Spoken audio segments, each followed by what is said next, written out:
നമസ്കാരം, ഏവർക്കും ദർശന ന്യൂസിലേക്ക് സ്വാഗതം. കൊച്ചിൻ കലൂർ സ്റ്റേഡിയത്തിൽ വെച്ച് നടന്ന കേരള ബ്ലാസ്റ്റേഴ്സും ഈസ്റ്റ് ബംഗാളും തമ്മിലുള്ള ഇന്ത്യൻ സൂപ്പർ ലീഗ് മത്സരം ദർശന സർവീസ് സൊസൈറ്റിയുടെ നേതൃത്വത്തിൽ ദർശനയുടെ ബ്ലൈൻഡ് ഫുട്ബോൾ താരങ്ങൾക്ക് കാണുവാൻ അനുമതി ലഭിച്ചു. കേരള ബ്ലാസ്റ്റേഴ്സിന് പിന്തുണയുമായി ദർശനയുടെ ബ്ലൈൻഡ് ഫുട്ബോൾ താരങ്ങൾ പങ്കുചേർന്നു. ദർശനയുടെ 8 ഫുട്ബോൾ താരങ്ങൾക്കൊപ്പം Darshana service society president father Solomon Kadambattuparambil CMAയും Darshana club president Shibin Harry കെയും blind football team coach Nijo ജോൺസണും മറ്റു ദർശന അംഗങ്ങളും പങ്കുചേർന്നിരുന്നു.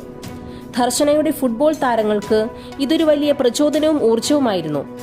23,000-ൽ പരം ആരാധകർ പങ്കെടുത്ത ഈ മത്സരത്തിൽ കാഴ്ചാ പരിമിതരായവർ തങ്ങളുടെ പ്രോത്സാഹനവും പിന്തുണയും നൽകുകയും ചെയ്തു.